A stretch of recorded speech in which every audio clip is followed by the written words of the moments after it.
become politician. Beautiful day right here. It's good to have you join us on Talk Sports today. This weekend, of course. I know everyone is thinking about the EPL and, of course, other games that will be going down. Is it Arsenal and Chelsea? Which one are you thinking about? All right. I know your thought is as good as mine. Nigerian midfielder Fisayo Dele Basir has been reinstated to Lazio Serie A squad. My name is Ramsey Enoch Agbo, and joining me on TalkSport is the one and only Yusuf Pembi, the sport analyst, and of course, the man who you can listen to anytime, any day on his podcast if you want to know what's up as it has to do with sporting activities in Nigeria and around the world. It's good to have you join us on TalkSport, Pembi. Thank you for having me, Ramsey. It's always a pleasure. Welcome. Let me take you to Lazio a little bit. Lazio Serie A squad for, as a matter of fact, Dele Basir. I'm talking about Fisayo Dele Basir, the Nigerian midfielder who has been reinstated to Lazio's Serie A squad following his return to full fitness.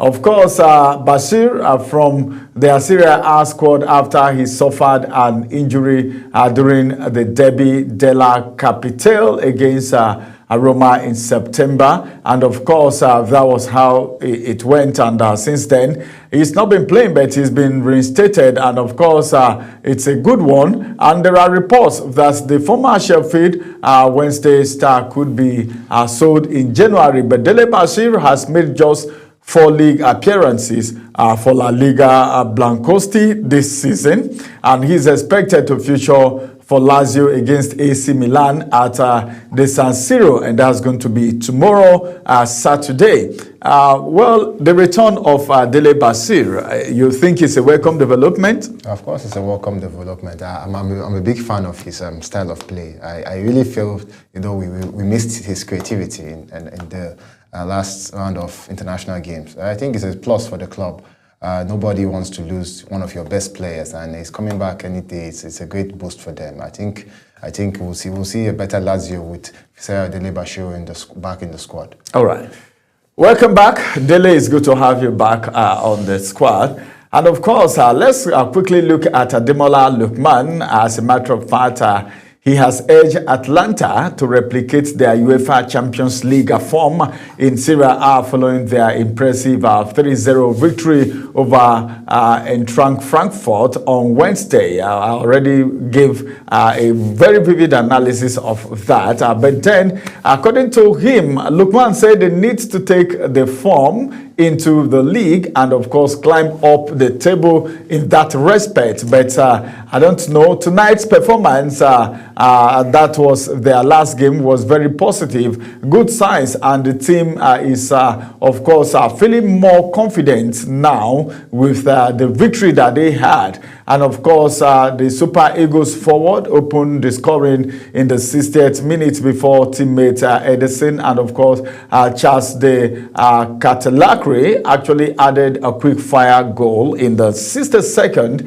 and 65th minute to seal a dominant away win. And of course, speaking about the victory, this is what Ademola Lookman said. He said it was a big performance from the team, and of course, it is a big result looking at Atlanta's game, 3-0 win away from home. You know, when you're playing from home, you know how it is. And of course, Ademola Lookman, despite everything happening, he's not giving up, and that is a man who is after his passion, of course. And as it is, Ademola Lookman, he said, it's a good team, good victory, good scoreline, and of course, in his first half, he had a few chances and hit the post, as well as coming out in the second half. And he said he knows that they will create chances again, just that he had to be patient and wait for what will actually happen. But the victory now, as it is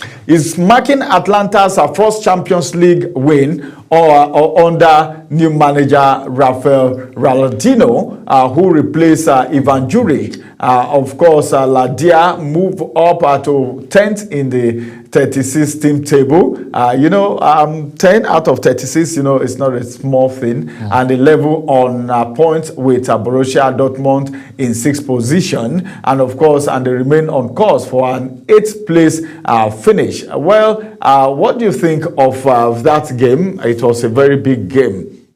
Oh, I mean, it's Atlanta in recent days have shown that they are back to reckoning. I think ever since firing Ivan Juric, which was a very good decision. I didn't like that appointment in the first place because of his past two jobs at Southampton and Roma. But ever since he left, I think the new manager has come in and has set the team up in a very good way. Talking about Lookman. I still want him to leave that team personally. I still feel he should. I really feel that going to Inter Milan, as many media channels were reporting it or are still reporting it, that Inter Milan are still linked to Ademola Lookman. I think that would be a perfect move for him. But I think the new manager, under this new manager, he started playing well, which is a good thing for, of course, the Super Eagles and himself. Whether Atlanta can challenge for the league title, for the both the Champions League and the Serie A, is a very big question. But I think I'm happy for Lookman that he's finally, finding his feet after a very torrid transfer window.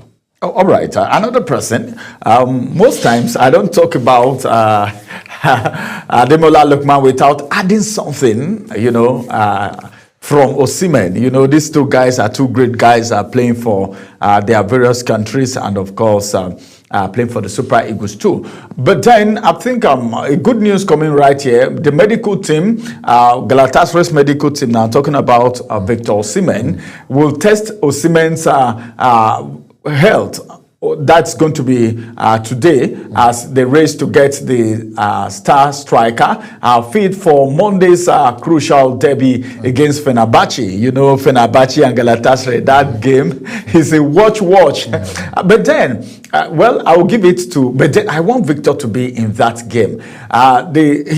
Victor is still a young man, 26-year-old, and he is a forward man, is a forward for a play in the front for the Super Eagles, and of course has been sidelined for 10 days now with a hamstring injury, and is expected to join the team training, and that's going to be today to actually assess his condition ahead of the Kadikoi showdown. Osimhen sustained that injury. It's a moderate strain anyway, but then, the caliber of player that he is, injury for him is injury. And Galatasaray will not want to play with him at all. And of course, it was moderate, but then he bleeded in his left hamstring during Nigeria's match against Congo, of course, and that was during the international break, and the injury has kept him out of Galatasaray.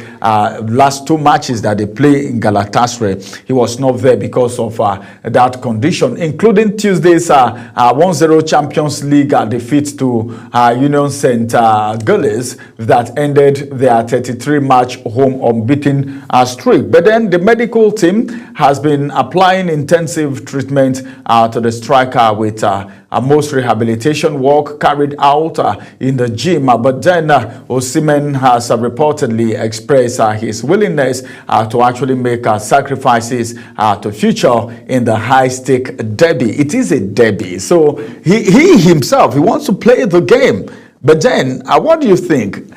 How much difference his presence is going to make? And of course, what do you think will happen to the team if he is not there? Because we don't want him to. But then another thing again, sometimes you see players wanting to manage injury for their club. But when they come to their country home, they don't do that. Victor Osimhen returning, I think what a perfect time to return. This is the derby we're talking about. This is the biggest game in Turkey, and arguably one of the biggest games in European football. Fenerbahce vs Galatasaray, it's a big game any day, any time because of what is at stake, because of the pride. And I really hope he plays that game. it's going to make a huge difference. It's going to make a huge difference. If you look at Galatasaray, Fenerbahce has some tough players also with Edin Dzeko and of course Yusuf En-Nesyri. So I mean, it's a tough game, and what better game to come into with your star man fully fit than that derby. It's going to be. I really want to watch that game because of how tough it's going to be. I mean, it's just like I said, it's a tough game. There's no better day for your star player to return than in a game like this. So, but the injury so far, what will happen after the assessment if it's not in that game? You see Galatasaray losing that game against Fenerbahce. I wouldn't say losing the game, but I think it's going to be a problem because I mean he's your best goal scoring bet. This is Victor Osimhen we're talking about. In my opinion, one of the best strikers, of course, one of the best strikers in the world. Some Nigerians will even argue and tell you he's the best in the world. But that's another discussion for another day. It's going to make a huge difference whether he plays or he doesn't play. I really hope he plays that game because he's a fighter. I think deep down, I think he's going to fight this injury. All right, deep down, let's see if Victor is going to fight that injury. But then it will be better for you to heal very well, Victor, before you put it out. But then if it is a minor strain, well, and you feel you can manage it. I've seen players of the Super Eagles, the likes during the time of the Rashidi Ekini and this our defender, what's his name, that has Dada, what is his name, that is now a pastor, Taribo West. Taribo West can come and play game with injury, you know, and of course, if the injury is serious, there is no need playing at all. All right, let's go to Liverpool and talk about, Slot has been facing so much since their game. Some people said, well, he should go. Other people said it's not his fault. As at yesterday, there was a story, news flying in the media that if he wants to keep his job, then he should forget about Mohamed Salah. I don't know. Mohamed Salah is a key player, but when I saw that story, I was like, hey, come on, who is saying this? The story has it that Liverpool boss Arne Slot has opened up on his future at Anfield after a meeting with the club's owners. And the Reds are currently on a dreadful run, as a matter of fact, of form. And they were beaten yet again on Wednesday night. You remember that game? That's not a game anybody will forget in a hurry. Well, that night is not a night that should be forgotten in a hurry. That was the game in the Champions League, all right, and they were beaten by PSV. And Slot side have now lost 9 of their last 12 games. Losing 9 games, meaning you play 12 games, you lose 9 and win 3 or 4. You know, and it's not a good one for them at all in all competitions. And of course, that has piled enough pressure on the Dutchman in his second season in charge of the Red. Diabolical form include being dumped out of the League Cup at home by Crystal Palace. You know what it means to play at home, and of course a club like Crystal Palace is winning you, and of course consecutive 3-0 Premier League defeat by Nottingham Forest. We're talking about Nottingham Forest, not even Tottenham Hotspur, not Arsenal. Then Manchester City, yes, followed by the humbling by Dutch outfit Arsenal. Of course, the Dutch, I won't talk about Arsenal now, I'll talk about Arsenal later. But then looking at what is happening to Slot right now, what would be your advice for Slot? Just like and your assessment of Liverpool too, because you can't talk about a Slot and a Slot without talking about Liverpool's performance. Okay. Well, it's official now that, I mean, there is a problem. There is a problem, okay? You just stated their form. That tells you all. Losing 9 out of 12 games. I mean, that is relegation standard. Let me put it that way. That is what a team in line 19th, 18th should. That's the kind of form a team in those two positions should be having. I mean, I don't know what's wrong. I don't know what's wrong. The last time I saw a defending champion of the Premier League coming to the next season on this kind of run was Leicester City in the 2016-2017 season. where they, of course, after that miracle in the league, the second season they came and they were so bad. That I mean, it's so bad. It's so bad. I think he just needs to get he just needs to get his head and the players' heads together and just, you know, find a way out of this mess. I mean, of course, it calls for a meeting with the board, because a team like Liverpool losing 9 out of 12 games. I mean, it sounds strange to the ear. It has never happened before. There is a problem. There is a problem. And most times when this kind of thing happens, the manager ends up losing his job. Just like similar to what happened with Jose Mourinho at Chelsea in the 2015-2016 season. Similar with what happened with Claudio Ranieri at Leicester City in the 2016-2017 season, whereby they came back after winning the league in a very, you know, very great fashion, blowing away the second position by a lot of points. Then the next season, the team just came and just, you know, the form just dropped. There is a problem. I don't want him to lose his job. I'm a big fan of Arne Slot. I'm a big fan of how he plays since his days. But just like I said, there is a problem. And if he doesn't sort this out, I'm afraid he might lose his job. All right, he might lose his job. But then, what do you think about Mohamed Salah in Liverpool? Just because it's possible to make a mistake, but do you see him dropping in form? Well, I mean, every player has that moment in their career where, of course, there is a drop in form. But I think most world-class players, just like Salah himself, sometimes they become a victim of their own success. Okay, in a way that, what do I mean? I mean, this is someone who is a 4-time Premier League Golden Boot winner. Since when he signed for Liverpool in the 2017-2018 season, his numbers have been unbelievable. You know, he's been one of the best players in the world. He's been arguably, you know, one of Liverpool's best transfer of this century.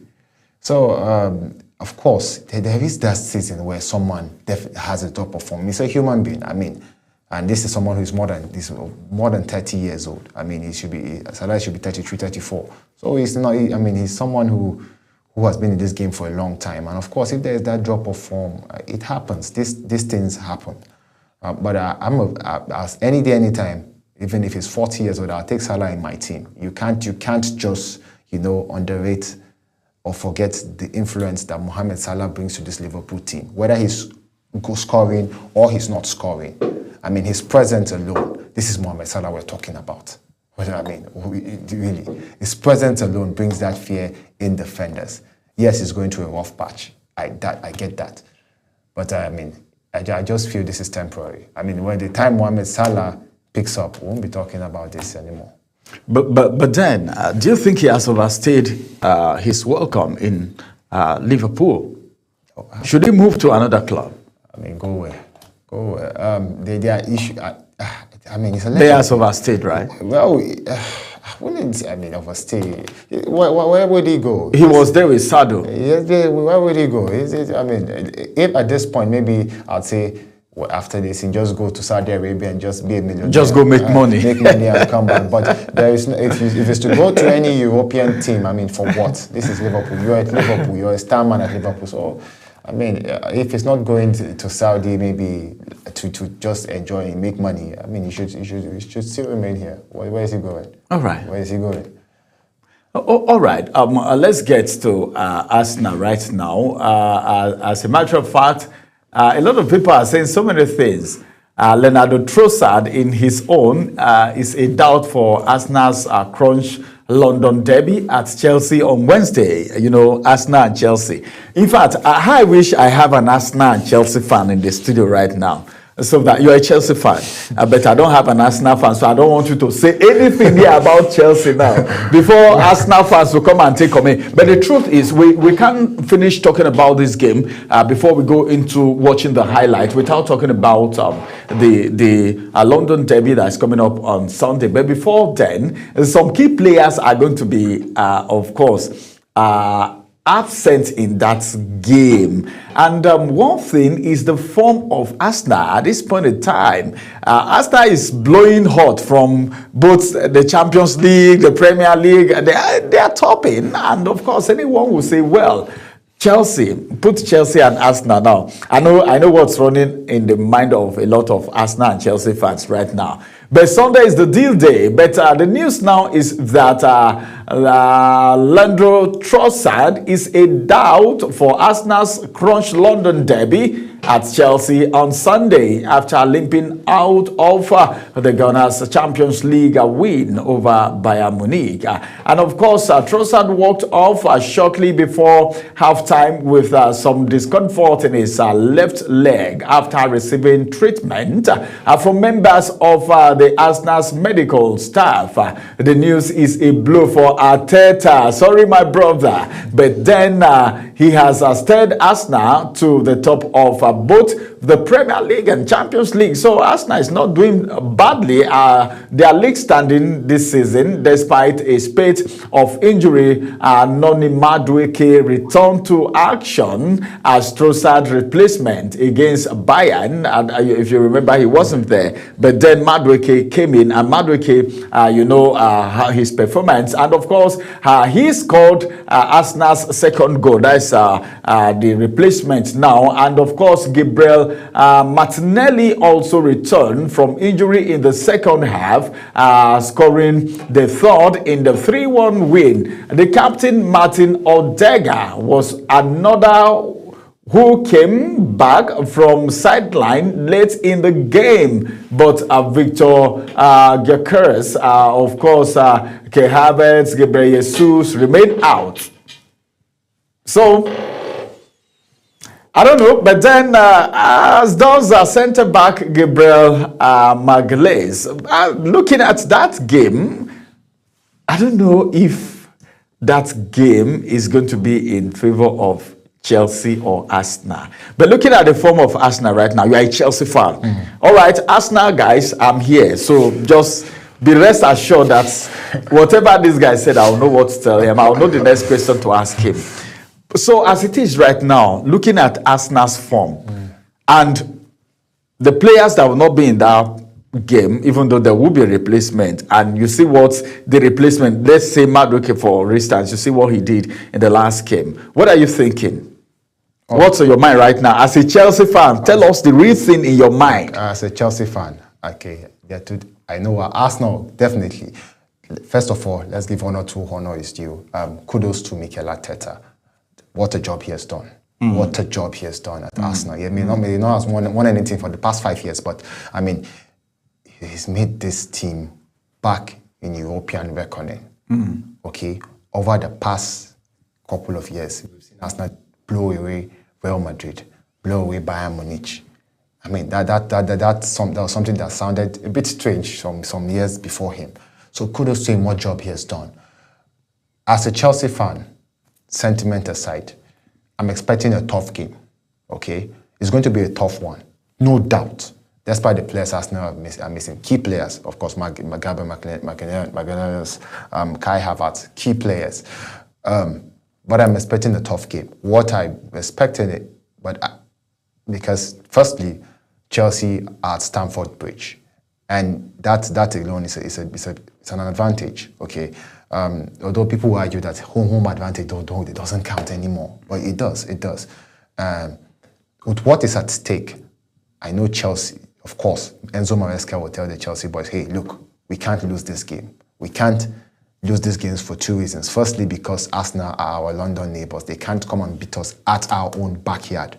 Secondly, if we lose this game, that means bye-bye to our league title hopes.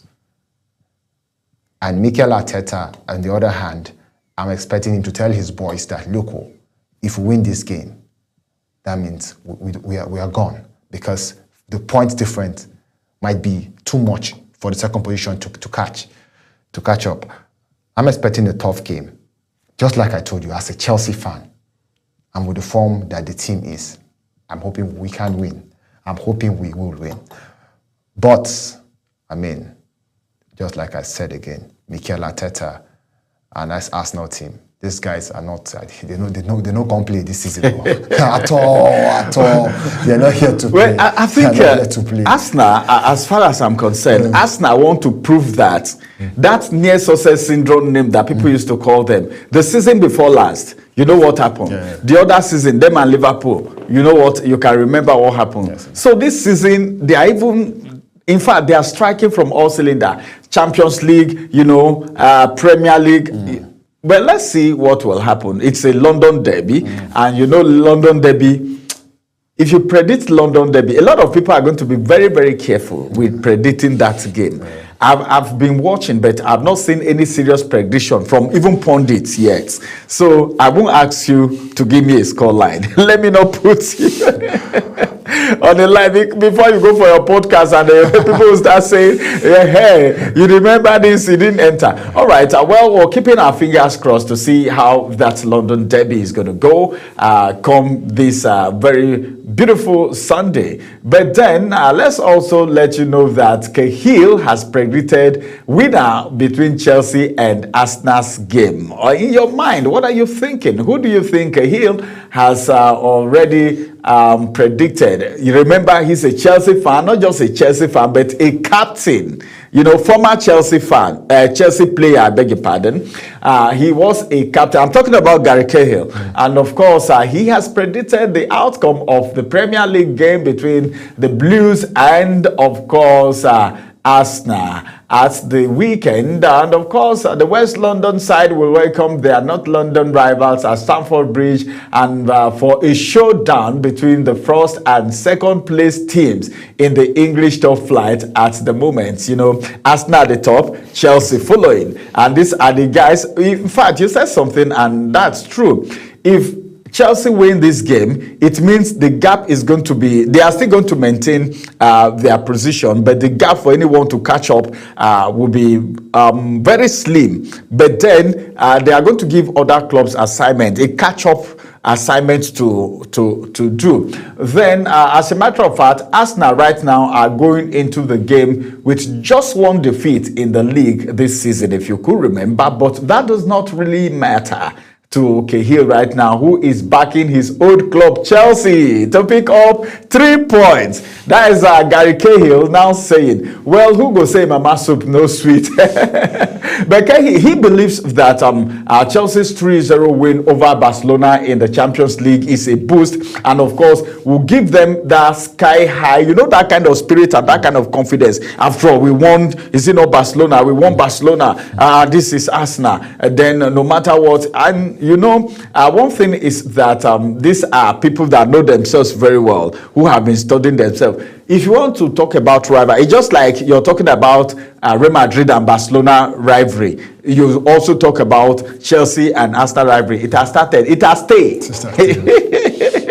It's not today. But then let's keep our fingers crossed and see how that game is going to go over the weekend. But then let's come back home to Nigeria right now. NFF to meet with Chile in Abuja, and that's going to be next week. The Nigerian Football Federation Technical Committee will meet on Monday in Abuja with Super Eagles coach Eric Chile. What are they meeting him for? To brainstorm on the all-star of the team from the 2026 World Cup and preparation for the forthcoming African Cup of Nations in Morocco. Who is to be blamed for the Super Eagles not meeting up in the game? What do you expect of that meeting? Now the focus is on the African Cup of Nations. But then away from there, we will also let you know that Super Eagles are among the favorites to win the title. That is coming from Cisse. The Senegalese Aliou Cisse has listed the Super Eagles among the favorites for the 2025 African Cup of Nations. Then, apart from that, we will also want to, he has his reasons why he has said that. He doesn't just talk for talking's sake. okay, that's a prediction and a support coming from a Senegalese. Then another issue again is with NFF. Last week, we saw how there was an accusation on the former NFF president, Amaju Pinnick, about a particular money that was released for renovation or building of a stadium and what was done with that money. Another accusation is coming right here on, we call it a scandal. It's a scandal, of course, 1.4 billion naira, all right, which was given to the Secretary General of the Nigerian Football Federation, Mohammed Sanusi, former Super Falcon head coach Randy Wardrum, is asking question: where is that money, Nigeria? What's happening? We don't know where that money is right now, but the management is asking the management of where the money is, and of course the governing body FIFA was the one that gave that money, and they gave the federation for the team's preparation for the 2023 Women's World Cup in Australia and New Zealand. But Wardrum's team was eliminated from the championship in the second round by England through a penalty shootout. You remember, the rest is history. But the question now is, where is that money? A lot of scandals coming from NFF. I don't know if that is good enough for our boys and our girls. Remember, the same boys that boycotted training because their monies was not being paid. And all this money, NFF accusation, this is a body, a reputable body, of course. And whatever happened to NFF, the whole world is watching. What do you think of NFF and all these accusations, all these scandals and accusations, and of course, non-payment of allowances, everything, all the trouble with NFF? Oh, just like, I mean, it's a shame that we're still talking about this in 2025. Ever since I was young, we've been hearing and reading stories about NFF owing coaches, NFF owing match bonuses. And of course, and we know that these grants, I mean, there money comes, there is money, because, I mean, except the grants from FIFA, the money we generate internally from our league and the rest, I mean, it's enough just to clear all this. I mean, I can't remember a tournament Nigeria went to and there was no problem of salary payment, of wages. I just can't remember. It's always a thing, and it's very shameful. I mean, you go to social media platforms and you see how other African countries banter Nigerians on this issue, and you just can't help but just feel ashamed for our country as a whole. I mean, this is it's just making me annoyed as I'm here with you. It's not the first. It's annoying, of course. It's not the second. This is something that has been happening over and over and over again, and I bet you it might still happen at this AFCON. Well, talking about Eric Chell, on the other hand, meeting with the NFF, the AFCON is a month away, okay? A month from now, the AFCON will start. Maybe the NFF might say, okay, you didn't qualify us to the World Cup, and then that was the reason we employed you, so we're not retaining you. But my personal opinion, and I believe this is the opinion of most Nigerian football fans, is that, look, let's not disrupt our preparation for the AFCON. Let him stay with the team. Then after the AFCON, of course, let's say, give him a target, okay? That target could be, my opinion, I'll say, the semi-finals, at least. And Nigerians will say, no, we have to win it. But let's give him the benefit of it. Let me say, the semi-finals, or at least try to get third place. And if you want to keep your job. Which is a good target. I want him, of course, I want him to be at the AFCON. I want him to take Nigeria to the AFCON. But what was your assessment of his performance, looking at where he took the Super Eagles in the World Cup qualifiers? Because he did a great job. Okay, the qualification would have been the icing on the cake, but unfortunately that didn't happen. But you can't deny that when he came on board, he met a mess. There was a mess. Exactly what I wanted to say. With the trouble, a lot of coaches ran away. Yeah, there was a mess on ground. We had a very horrific World Cup qualification before Eric Chell came. I mean, by the time the qualification, first round of qualifications finished, we were within touching distance of just getting first position. The disappointment is still there, of course. Many Nigerians are saying, make it a go. It didn't carry, so they walk up, so let him go. I, on the other hand, I'm saying, look, okay, give him the benefit of a doubt. All right. Just give him the benefit of a doubt. Let's go to the AFCON. Let's not disrupt anything. I beg. Just close your eyes in this 1 month and just say, okay, Gaffer, prove to all Nigerians that you are still that man, that you want them, prove to Nigerians that you can win something for them. You can make them happy. And I think that's going to be a morale booster for him and, of course, the boys. All right, that's going to be a booster for him and the boys. Well, this is where we're going to connect you to some highlights of the games from the La Liga. And of course, many thanks for joining us on TalkSport today. Pembi, it's good to have you join us on the TalkSport this morning. Thank you for having me, Ramsey. So it's a pleasure. All right. My name is Ramsey Enoch. Now, let's take you to, let's prepare your mind for the games coming over the weekend. But then, I think we need to watch some of the highlights from the La Liga. See you again on TalkSport. Bye-bye for now.